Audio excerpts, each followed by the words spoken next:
Okay. Hello, everyone. Welcome to tonight's episode. Hopefully, my voice is loud and clear.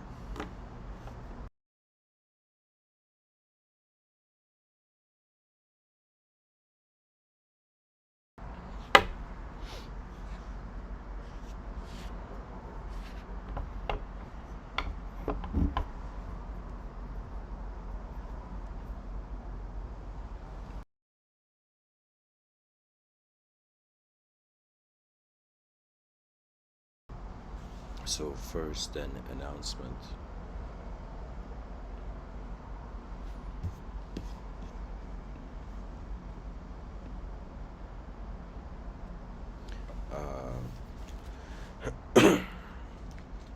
Recently, I've noticed that I have been coughing a lot through these episodes.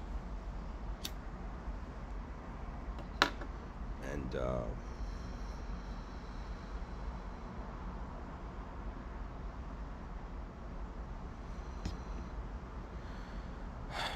pretty much, I need to put away these talks. That's the honest resolution. But I do have some talks still in my phone to upload. And so I guess this would be one of the last episodes.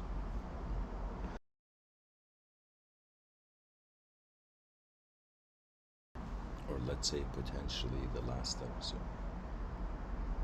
Or last live stream.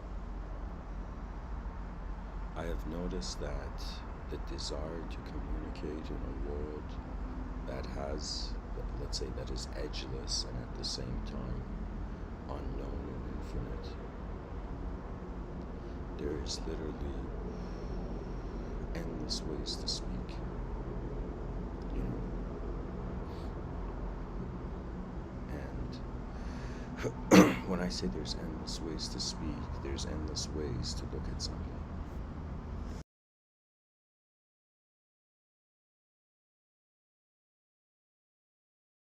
And speech is pretty much inner sight translated into language.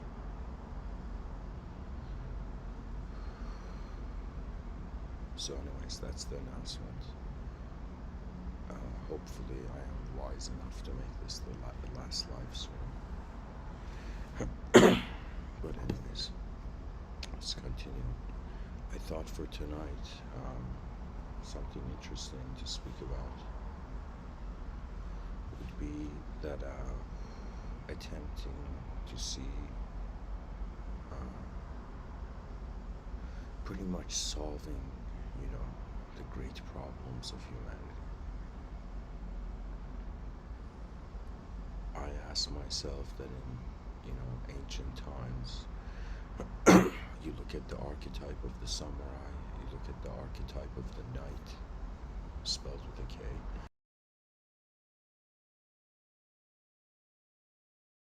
And the knight, the samurai, the warrior archetype, pretty much people were proud of their kingdoms. Now, even though the world is not really prioritizing monarchy, but we can see that in some sense the knight fought for the kingdom. The samurai fought for its lineage, its clan. So in some sense there was something to get a sense of, to extract honor out of. Now, the case in modern times is a bit strange because it's as if over a period of time there has been this, let's say, massive progression and an unnatural environment has in some sense replaced a natural environment. It's another way of saying we have created a lot of our own problems as a species.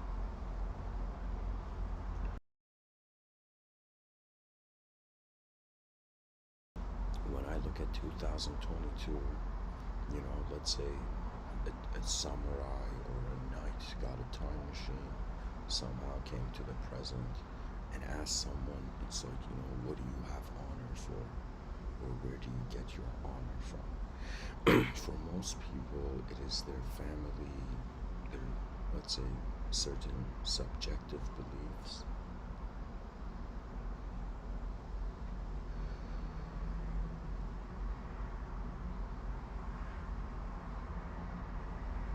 Or even you can say their ancestry or whatnot. But the issue is that any time an environment or a society cannot be honest, or there is distrust, then in some sense it's easier to be cruel, and cruel is dishonorable.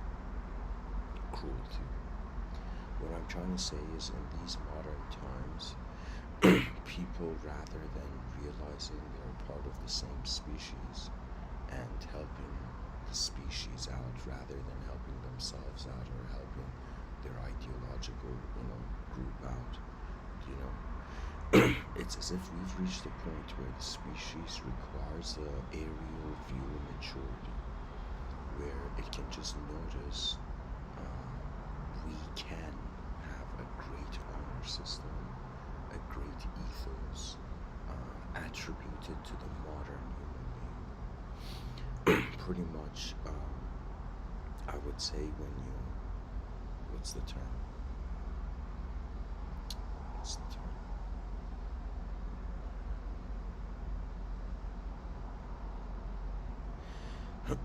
When you take away someone's honor, that person still has to identify, and so the moment they identify with a dishonorable archetype, they feel they don't deserve honor. Like one of the biggest things even you can say about how the World Health Organization is saying depression statistics are globally rising.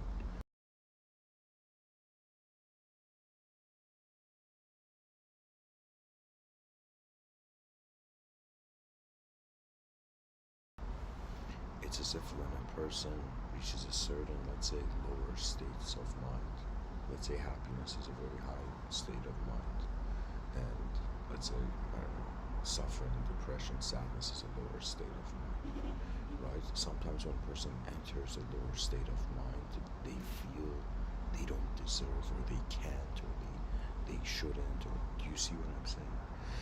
It's like the species back in the day, at least certain human beings held honor. Of course, dishonorable people have been around as well.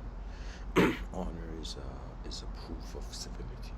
Actually, honor is a evolved being can have honor. The less evolved the being, the more savage and more animalistic. It's like what honor? The creature's acting like a bulldozer in the environment, right? So it was as if honor had a sensitivity of recognizing there is greater values than one's self. This is for why, for example, a narcissist may not have honor, right? Because their self is more important than, let's say, their species in the world. Now, when I say inner solutions to outer problems, I'm pretty much approaching it this way, that alright, what do we have to solve the problem of a species that has lost its honor to in advance, pretty much?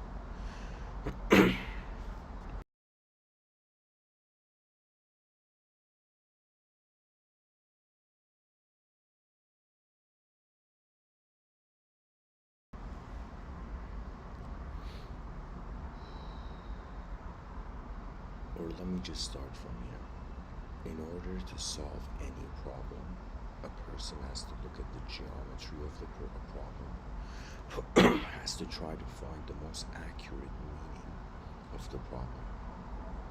And even the last question, why is the problem there? For example, a person can look at 2022 and be like, there's no problems. A person, let's say, can just have a belief from the past that from the past there was a solution, so there's no problems in the future.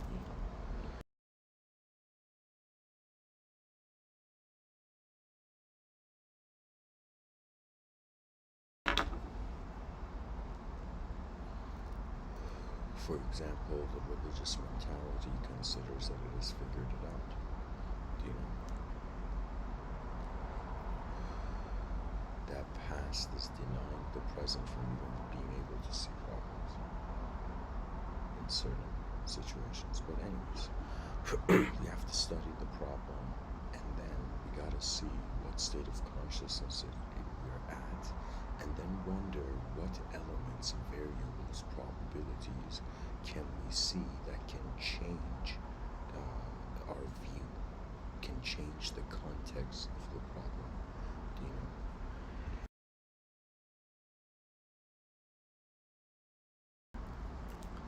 so I'm gonna bring out my notepad.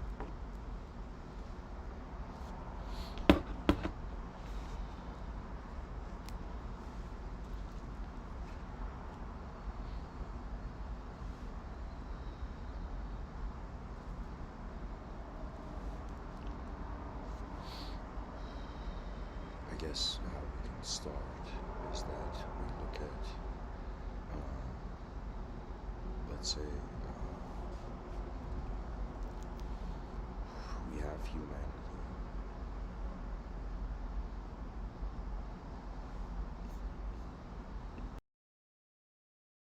And the best way to describe humanity is a conscious, collective movement.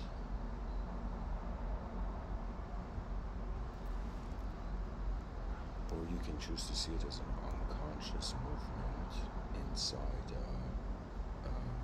conscious system. You know? But anyways, we have humanity. And the situation of humanity, this is the most important thing for me. Like, this is like a meditation, guys, or I shouldn't say meditation, this is like a mantra. You know, anytime I have problems, I'm like, okay, what's the simplest truth? A bunch of creatures on a rock in the middle of nowhere. There's something about that sentence that, like, is very calming, you know, that we're just creatures on a rock trying to figure out what the best next move is. Now, we know that the human being, humanity, let's say, divides between individual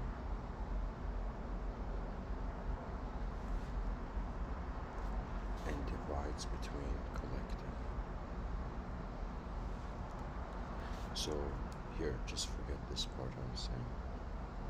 The part I was saying about collective consciousness, I'll get to that. So we have humanity, the micro view, the microcosmic view, or micro-humanistic view, we are individuals. The macro-individual view, we are a species.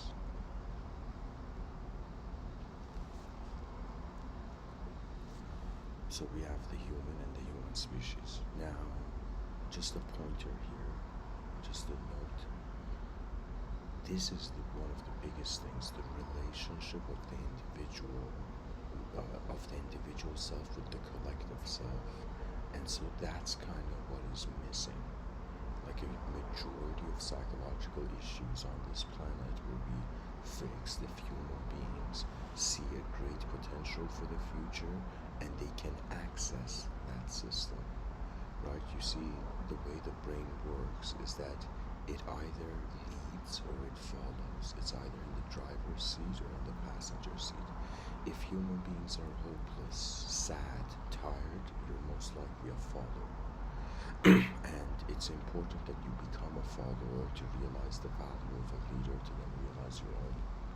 You know, how it's as if, like, the greatest mystics on this planet, they have been following how their attention has been happening rather than what others say about their attention. So whoever you are, always remember you have direct access to the mystery of your own intelligence.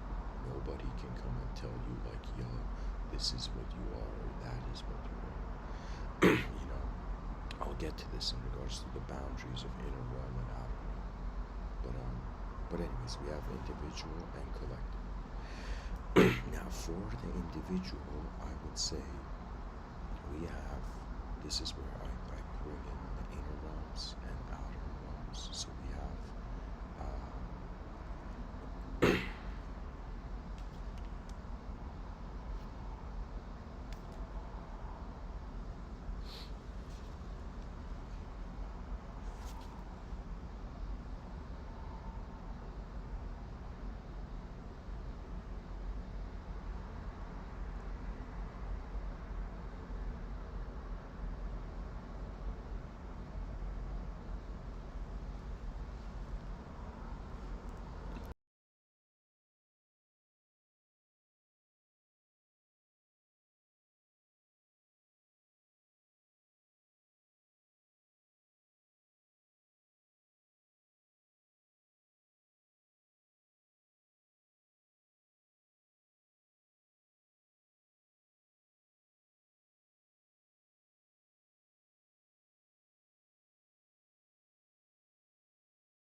So, guys, I can't bring the microphone closer than this, but hopefully this should be okay.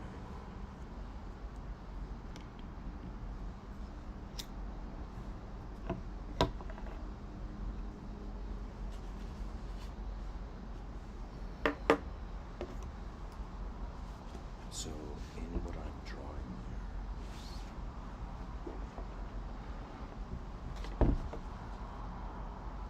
I'm pretty much saying we have the problems, we have humanity, and humanity consists of individuals and collectives. And now, to the individual dimension, there's an inner and outer realm.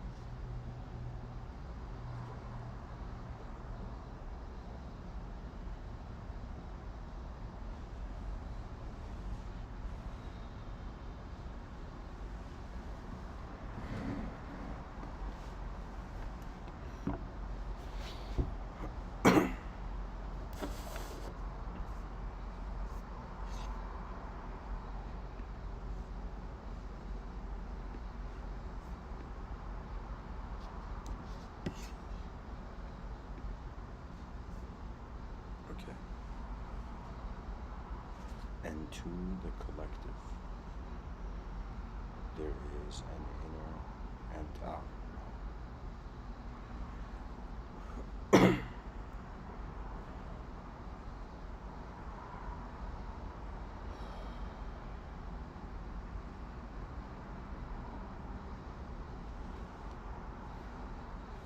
Okay, I have an idea. Maybe this is going to be better.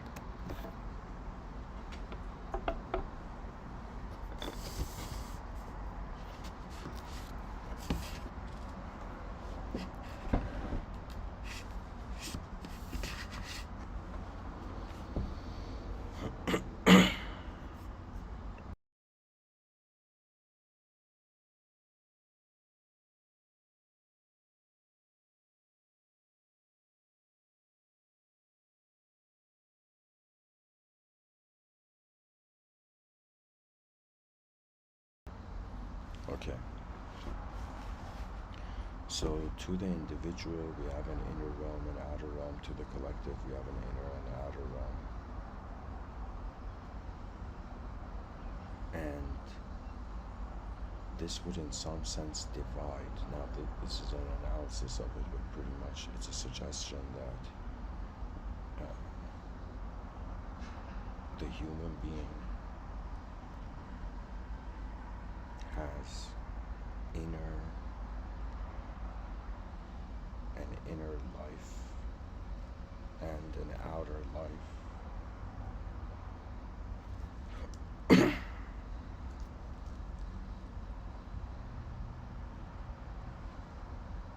And then the species has an inner life and an outer life.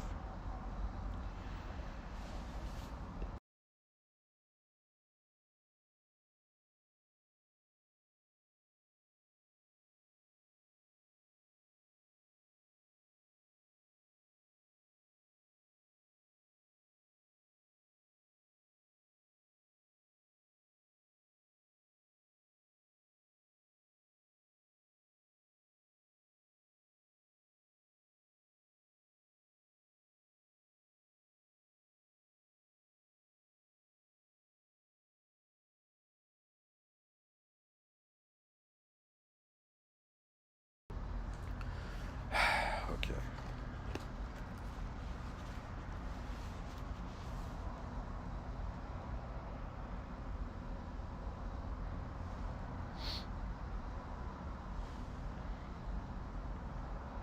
The synchronization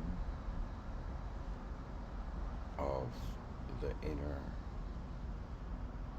life and the outer life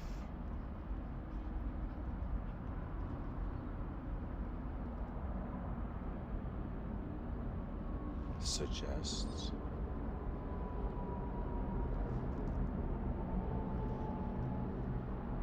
what percentage of the problem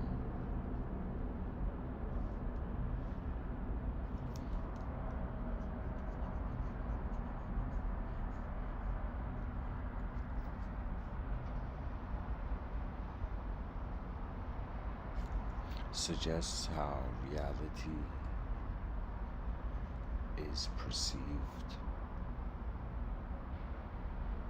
and valued.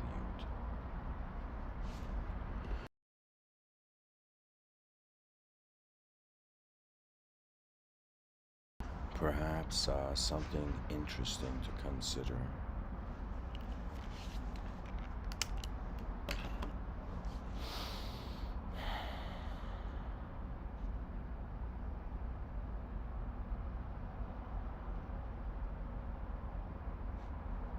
would be, where is the problem located? And if you want to solve the problems of humanity, how many of them are outer realm problems? How many of them are inner realm problems? How many inner realm problems have outer realm solutions? And how many outer realm problems have inner realm solutions? So it would be like we could create a sort of chart here, or say that we have inner with inner, inner with outer.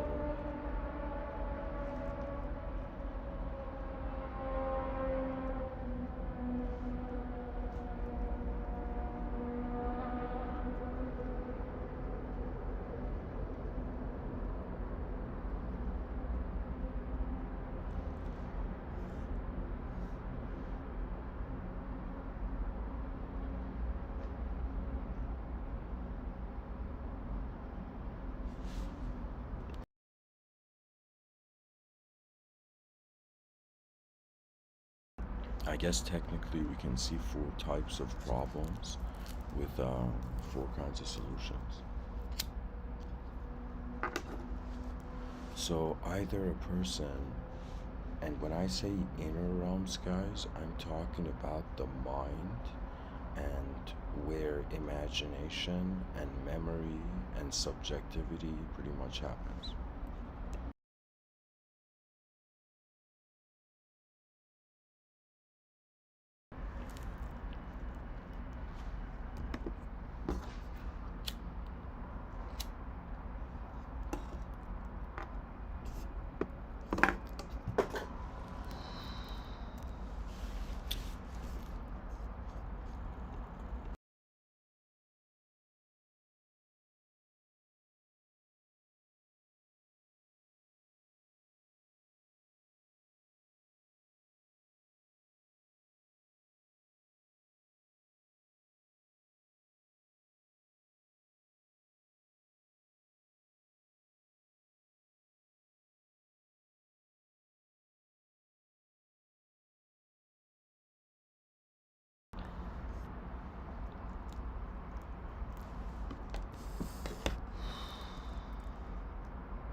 We have an inner problem with an inner solution, and an inner problem with an outer solution, an outer problem with an inner solution, an outer problem with an outer solution.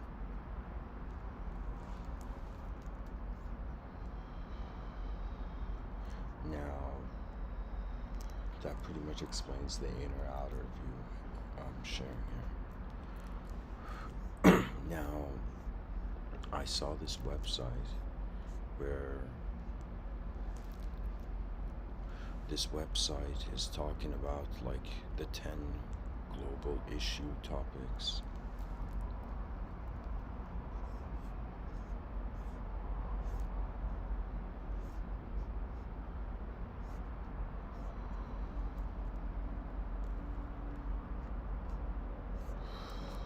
Or let me see.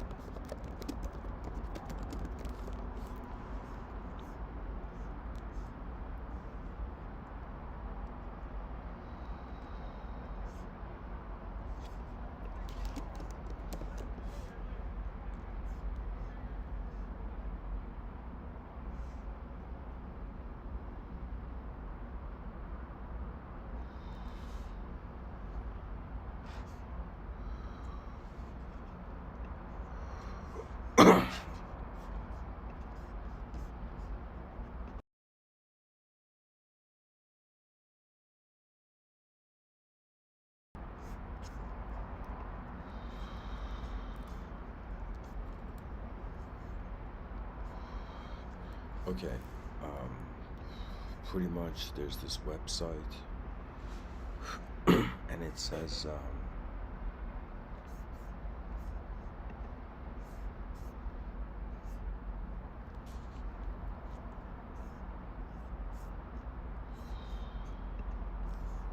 it's pretty much suggesting like global issues. So it says water contamination and shortage. So if I was to make a chart here to see how many problems on this list are like inner and outer,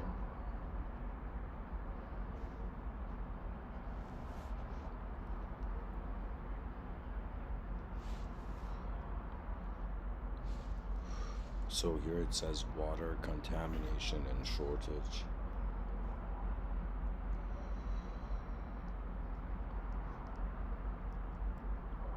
That's an outer problem. Then it says the relationship between education and child labor. So we have education is also an inner.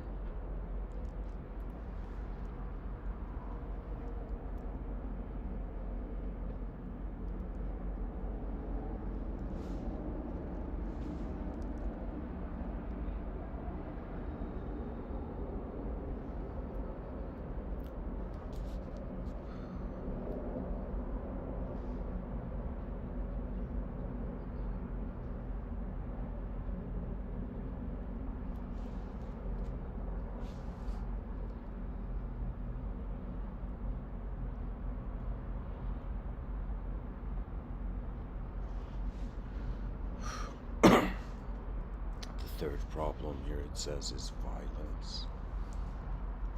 Violence is both an outer and inner problem.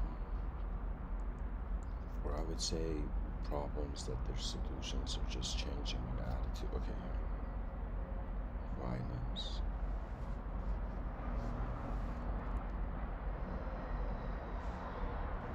Then it says poverty. Poverty is an outer non-problem.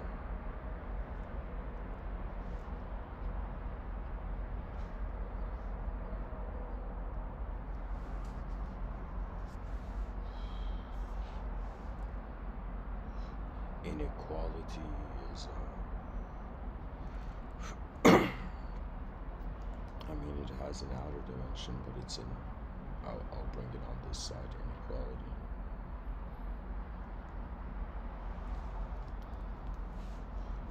Here it says terrorism, so terror would be like outer realm problem.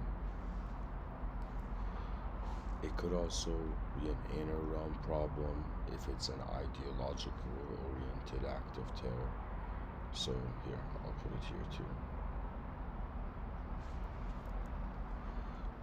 Then on this list it says child marriages. Holy shit, child marriages are defined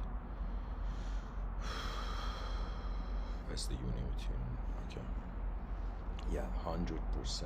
It's of course, all of these are outer realm problems. But I'm trying to figure out, like, in regards to how many problems on this earth can change if human beings can change their attitude and mind, and how many problems we gotta actually restructure, rebuild infrastructure. Like, I don't know how to tell you, like, it's like in the outer realms we gotta move stuff, in the inner realms we gotta change our view on what the meaning of the moment is. And then here it says food. So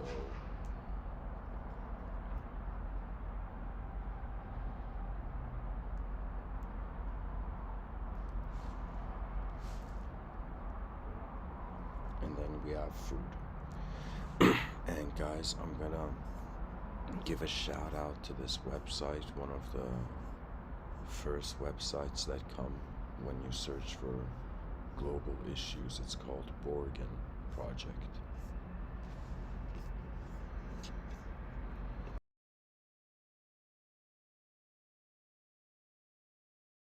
But anyways, just for example, right?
this list, I'm gonna focus on education, inequality, let's say violence, which technically terror and war could just be this.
Guys, I'm gonna put away the notepad. It's when I write, my mind moves through at a different pace than when I speak. Anyways, so far what I've been attempting to do is to be like, okay, there's these creatures on a rock in the middle of nowhere. Their intelligence divides into a dimension of mind and a dimension of body. These human beings, if they choose not to give into their animalistic instinct and savageness, they provide themselves an opportunity and a capability of civilized acknowledgement of reality. You see, for a very long time, we have been violent. We have had inequality. We have had discrimination. And it's as if as long as people have had fear, hatred, cruelty, illusions, dishonesty, these exist. A human being is ultimately a sort of biomechanism, biochemical mechanism that receives information, and if it cannot make sense of the information, it either avoids it or it tries to break through and understand it.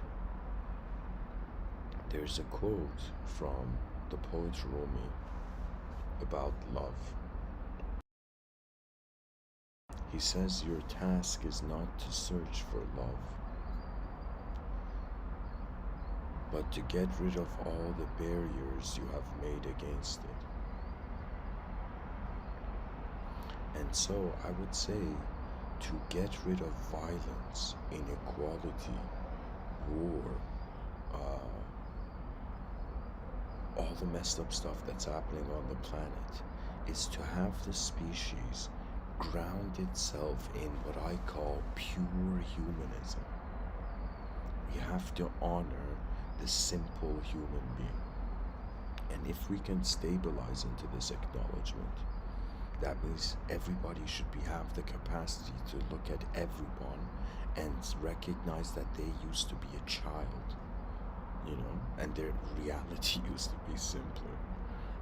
Everybody has an inner child, and it's pretty much why memories exist.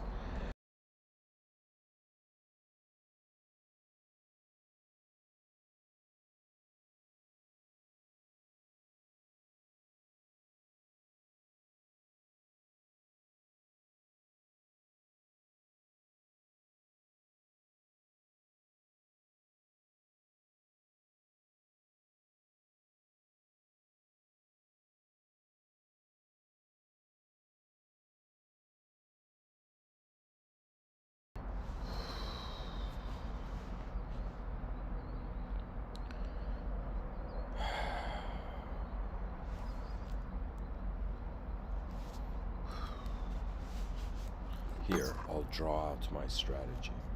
That's all I can do, really.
I have no idea how to show this. Like, okay, we have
So in the outer realms, pretty much we're physical creatures that need freedom to move around, and the smart idea is to see like every human being is a sort of tourist in manifestation, and how could we make their tourist experience like efficient and great. So in the outer realms, pretty much we want healthy biological natural human beings, and we want the ability of these healthy natural human beings to be able to create and in some sense be free to move. So in the outer realms, it's movement oriented. When it comes to the inner realms, I would say the species also seeks freedom, but I would say this here species wants clarity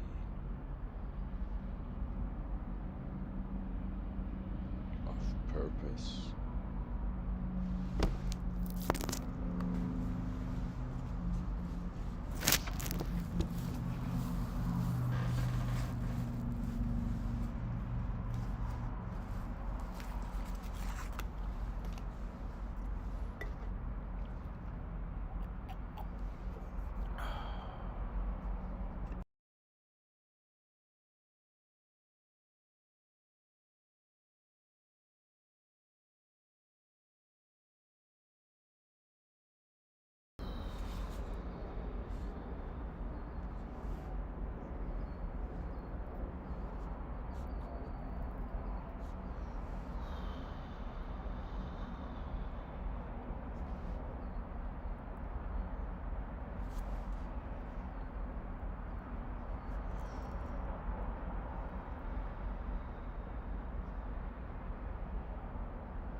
Both in the outer realms we want to continue, and in the inner realms we don't just want continuity, we want what I would term a sort of eternal understanding.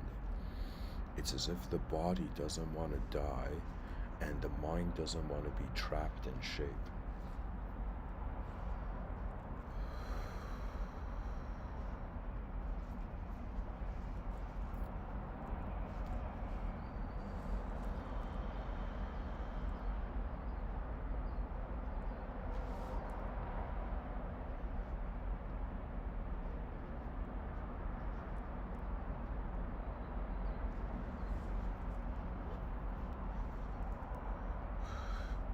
I mean, technically, just to simplify this, we can say humanity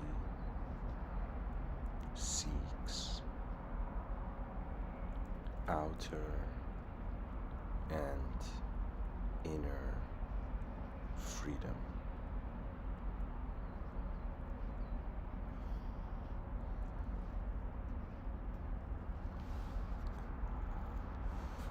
So technically, freedom, we can say, means the ability to experience the new, and so to experience the new,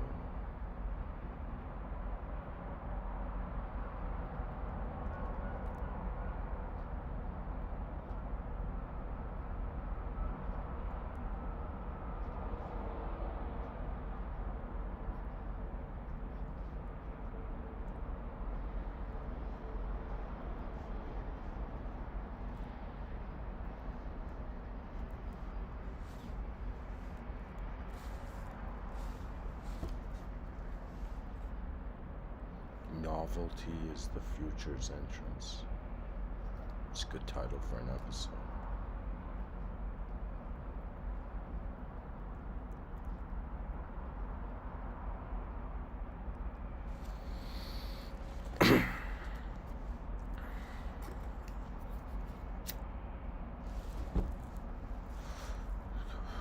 if we treated the species like a human,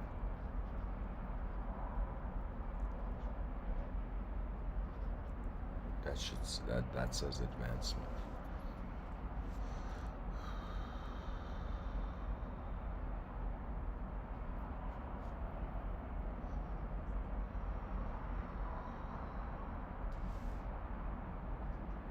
We can say that if we treat the species like a human being, for a second we use an individual metaphor for a collective system. We can say that there is the body of the species,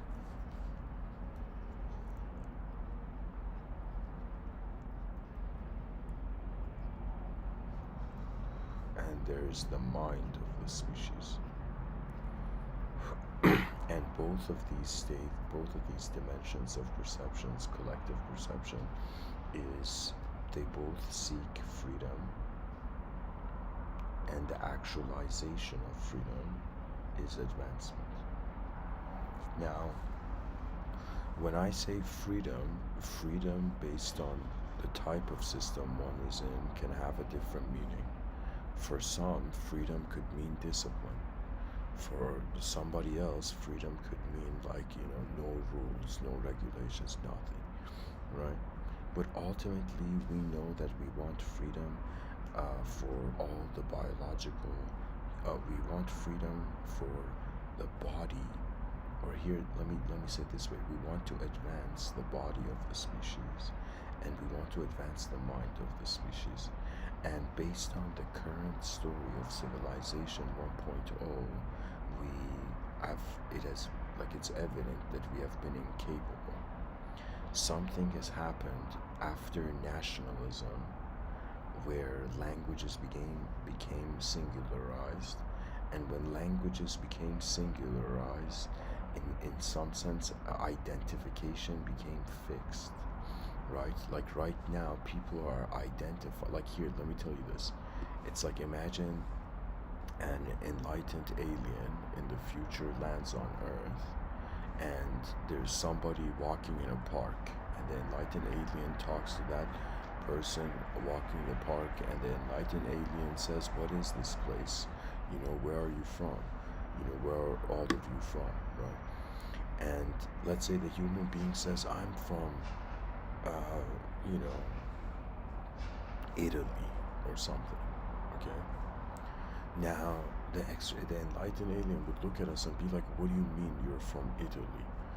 I thought you're the same species on the planet." Right? And imagine the human being like, "No, man, we're all classified differently, even though we are the same species." So what I'm trying to say is, if there was a galactic interference with the human species, all human beings on Earth would immediately snap out of culturalism, as if they will wake up from the dream of culturalism, and they will recognize the universal birthright of the human being. You see, it's as if there's a destiny that man, I would say it's the destiny of the conqueror spirit, but not in a negative context. If you're a conqueror in the outer realms, that is like too savage. But if you're a conqueror in your inner realms, that is great.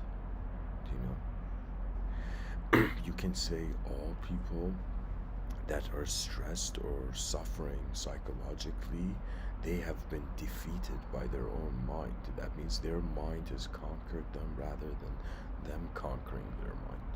Right? And it's a suggestion that who is moving in the moment and what is moving the moment. If a person identifies as a character in a story, it's literally like putting a box on someone's head, and that person cannot see anything outside of that box. Right? It's like the ability of the human being is to be able to recognize itself beyond itself, and hence evolution takes place. Evolution is how the mind of the creature saw a possibility that the body of the creature could not know until it actualized.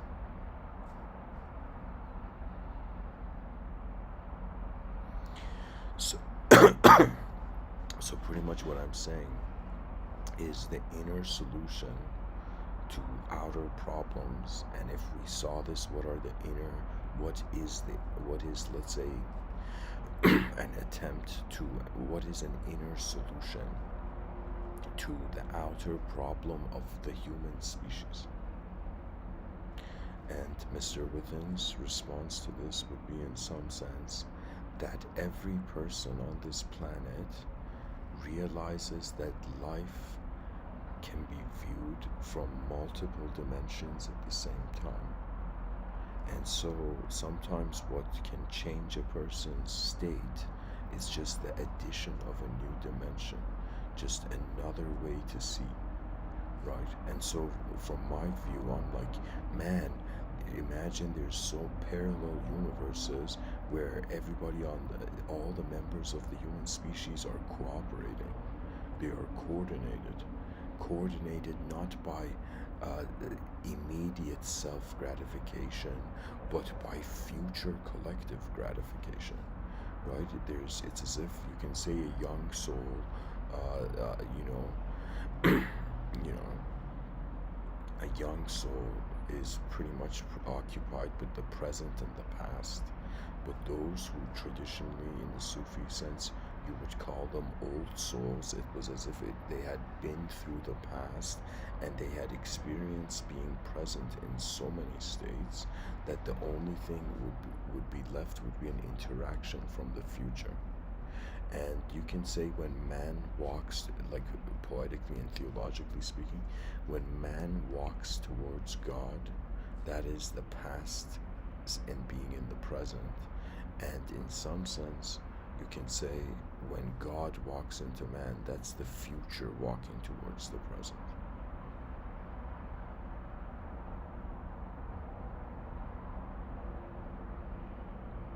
Really what it is we are active in individual positions, but in reality the mysteries of an energy have a collective side, and the thing about collectivity is that it can become dehumanized. And dehumanize is not necessarily a bad word, but it just means, like, it's not a negative idea, but it just means that there are ways that the moment exists that are not filtered through a human value system, you know.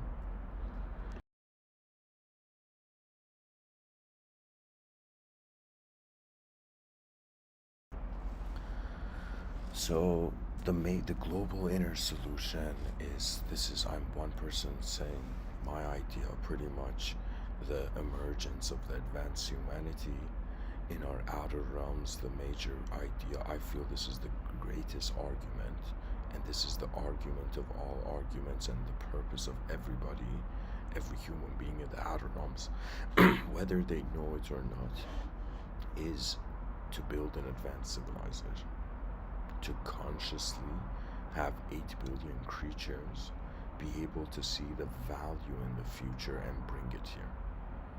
That means all those alive in 2022, you're tasked with bringing the future here, not repeating the past. And so in the outer realms, we build an advanced civilization. And what does an advanced civilization means? What does it mean? It means that every member of that civilization requires to be advanced, which is another way of saying, instead of the human being just being identified as its biological, just evident organism,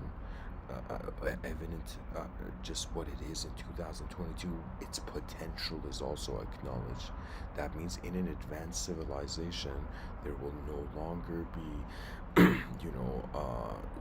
let's say, smart and stupid people. There will no longer be right or wrong people. There will just be this consideration that every human being that is conscious has a potential to advance. And it's another way of saying, imagine a life where the educational system just inspired the individual to find their greatest self.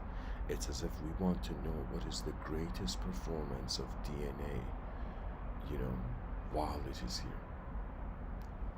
Really what a person's ancestry is, it's pretty much how all their ancestors have been performers. everybody. It's such a remarkable thing just to realize how many, like how our DNA has tunneled through so many different lifetimes. You know, its influences from so many different lifetimes.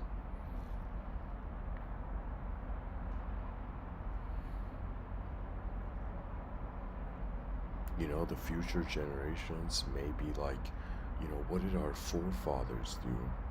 You know, and it'd be like, you know, we gave podcasts to try to change the world. And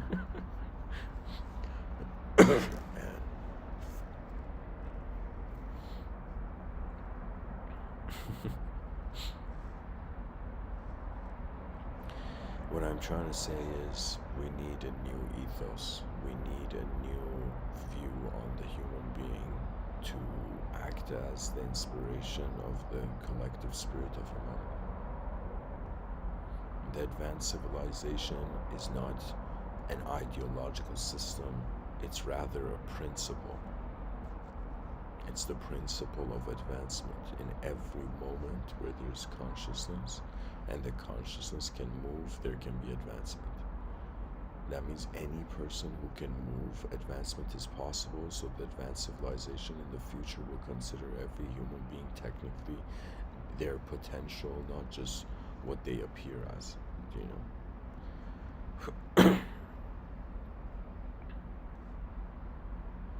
An advanced civilization will honor not just the outer life of its members, but it will honor the inner life of every human being. That's the brilliance of the advanced civilization. Our inner lives will not be ignored in the outer realms. You know, the idea is pretty much this. Like, let's say right now, wherever you are, or here, let's say I wanted to,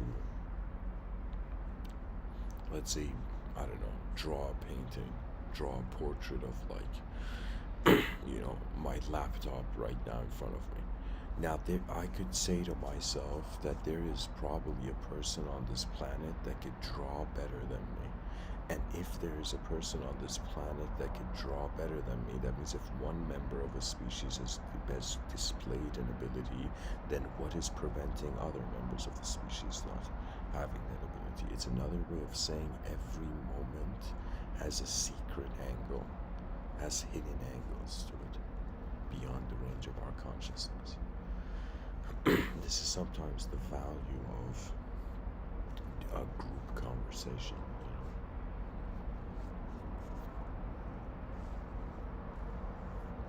It's like you show one problem, you bring 10 people in a room, and you're like, alright, solve this problem, you animals. You know? And you throw the problem in there, like, you know, like meat for a bunch of wolves to, like, you know, tear apart. Like the movies and whatnot. But what I'm saying is that every person has their own has their own view, okay, has their own private universe's assessment. Now, the idea is pretty much like we're gonna get bored of the past, and the present is just an opportunity to engage in novelty. You know what it is? It's like when you're younger, you're actually defined by your past. Then you reach a point where you find your freedom in the present, but then you realize that when it's like you having access to the information in the present and information in the past can be used for the future. Like, what other purpose does it have? Do you know? What other purpose does this manifestation have? Right? It's like it's existing. Existence is an opportunity, then it stops existing.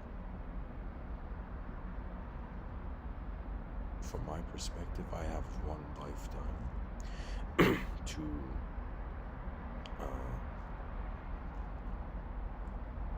reveal to a species that its collective nature is here. For me, I thought about it. The greatest thing that a person can really do, and people can disagree with me, of course, but from my perspective, the greatest thing, the most honorable act, is in some sense to care for the future. You know, like sure, there's the honor of like bowing to your ancestors, but your ancestors are like, okay, stop looking backwards, look forwards. You know?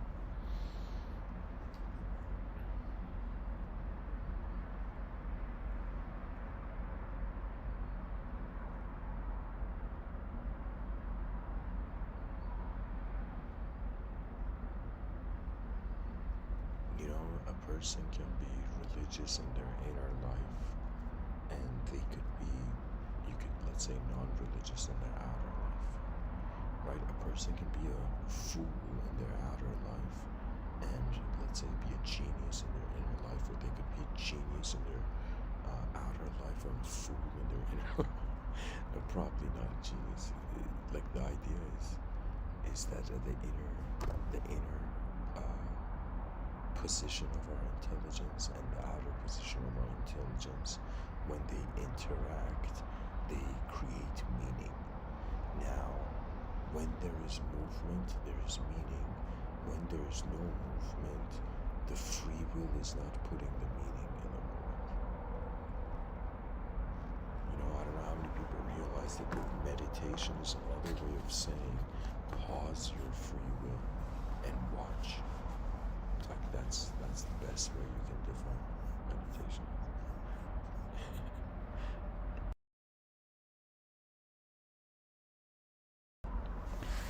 So, anyways, you know, even though I say we are not language, but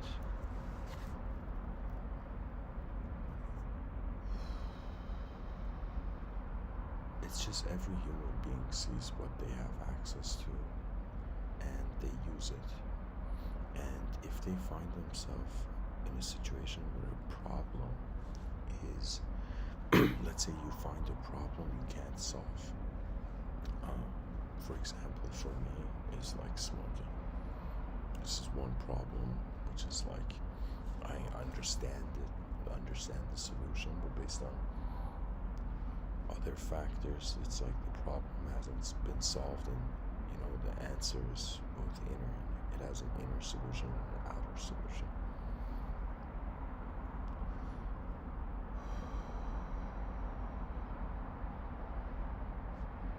Sometimes I would say I have solved problems by not allowing my past to suggest the value to the present and just looking in the present for what it is.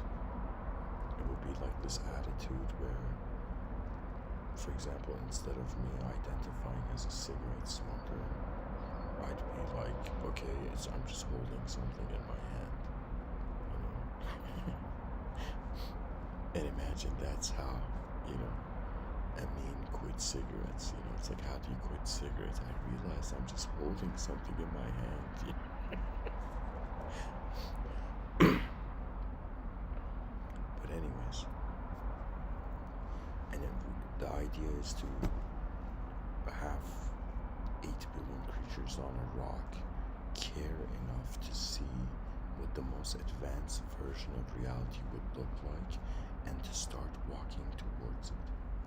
Now, the issue with, let's say, global problem, if we had a galactic identity, we wouldn't care. Like, let's say a global identity is nationalism, like from a global perspective, but from a galactic perspective, it's like if somebody asked you, where are you, you'd be like, I'm from Earth, right? But if on Earth somebody asked you, where are you from, it's like, you know, pinpointed ideology on colored land.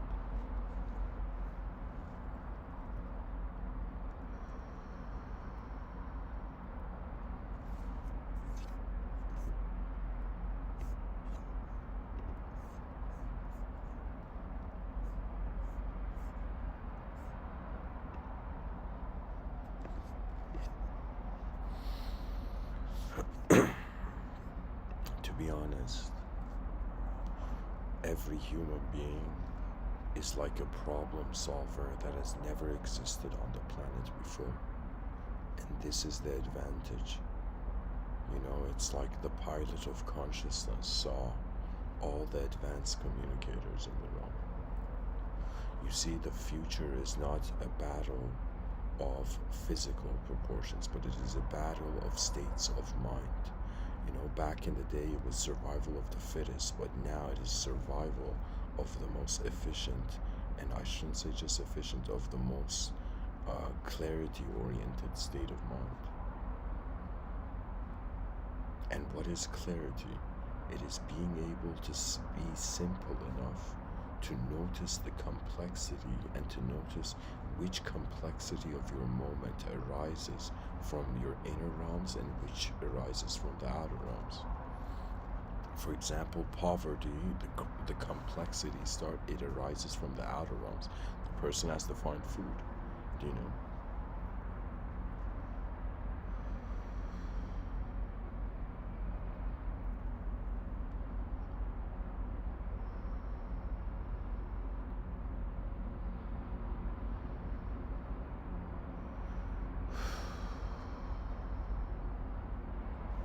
For example, the solution to violence, just the recognition, it took us 4.5 billion years to be civilized, you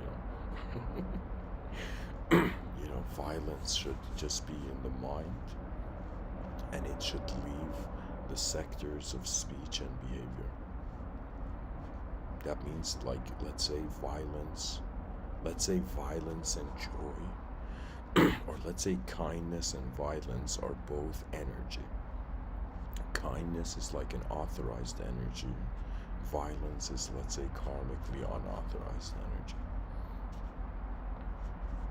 If the species is moving towards the presence of a collective mind, it's going to make sense that human beings will either get rid of violence by stopping associating with the body, or they will realize that in some sense we can take violence into cyberspace. That means, imagine two people wanted to fight, or imagine the leaders of nations wanted to go into war. And instead, imagine some genius video game, like a group of the best video game companies on the planet. They just made a video game, like a video game where the exact military, you know, of each nation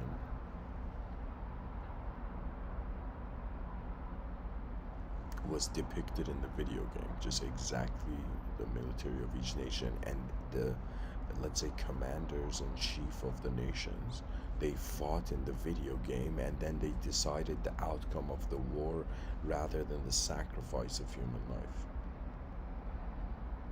You see, it's like, it's rare that human beings have emerged on Earth, and because we are a rare species on a planet, like, our top priority should be for us not to go extinct, and then for our environment not to go extinct.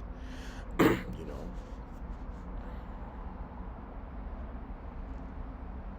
and I guess I'll end this episode by saying my true feeling. Without honesty, no advancement can happen. Thank you for listening. Much blessings and namaste.